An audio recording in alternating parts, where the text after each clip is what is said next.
Para darle sentido a los más recientes acontecimientos políticos y sociales en México, habrá que ir a la historia para poner sobre la mesa los hechos que quedaron enmarcados por las decisiones y acciones de personajes que hoy, con el más rancio cinismo, nos quieren venir a hablar de tiempos apocalípticos, cuando al parecer de allá venimos. Durante el periodo de gobierno de Carlos Salinas de Gortari se establecieron los cimientos del neoliberalismo en México y al finalizar su periodo designó a Luis Donaldo Colosio para continuar su legado. Sin embargo, esto no fue posible luego del asesinato al candidato del PRI. Su muerte acrecentó la crisis social que ya se vivía en México y para su partido era un reto tomar las riendas y no perder la presidencia ante la alternancia de los partidos opositores. Por tanto, terminó designando al que en su momento fue el coordinador de campaña de Luis Donaldo Colosio, Ernesto Zedillo Ponce de León, mismo que ganó las elecciones de 1994 y posterior a su triunfo se dieron una serie de acontecimientos que afectarían a los mexicanos hasta el día de hoy.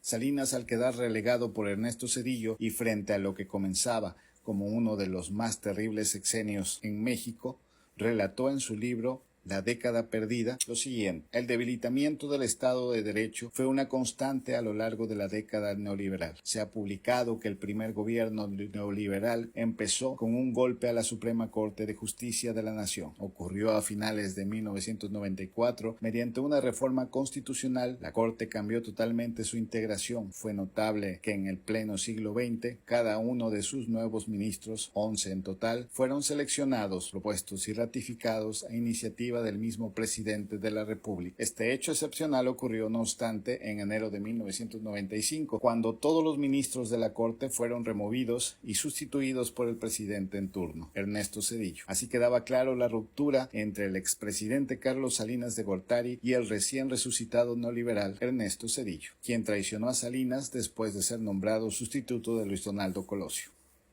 Ernesto Zedillo llega a la presidencia el 1 de diciembre de 1994 y una de las primeras acciones que realiza como presidente en turno fue la reforma al Poder Judicial, donde el 5 de diciembre presentó la iniciativa, el 18 de diciembre se presentó ante el Senado y el 20 de diciembre con los diputados para que se publicara como ley el 31 de diciembre. Surtió efecto el 1 de enero de 1995, donde México no tenía corte y ningún ministro. Con esta reforma, los 26 ministros fueron removidos y con esto le dio la posibilidad de elegir 18 ministros alineados a su gobierno, que sirvieron para la aprobación de todas las iniciativas privatizadoras. Después de 30 años, el expresidente se escandaliza y reaparece de forma pública a fin de criticar la recién reforma propuesta y aprobada por la 4T. Sin embargo, se le olvida las maniobras cuando, de forma antidemocrática y autoritaria, modificó a la Suprema Corte de Justicia de la Nación para tener amplio margen de maniobra para lo que sería uno de los periodos donde los mexicanos perdieron muchos derechos constitucionales. Con Ernesto Zedillo comenzaron los mecanismos de desmantelamiento del Estado mexicano a favor del sistema neoliberal que promovía nuevas venias para los mexicanos. Para los trabajadores mexicanos, Zedillo representa quien les arrebató y precarizó el futuro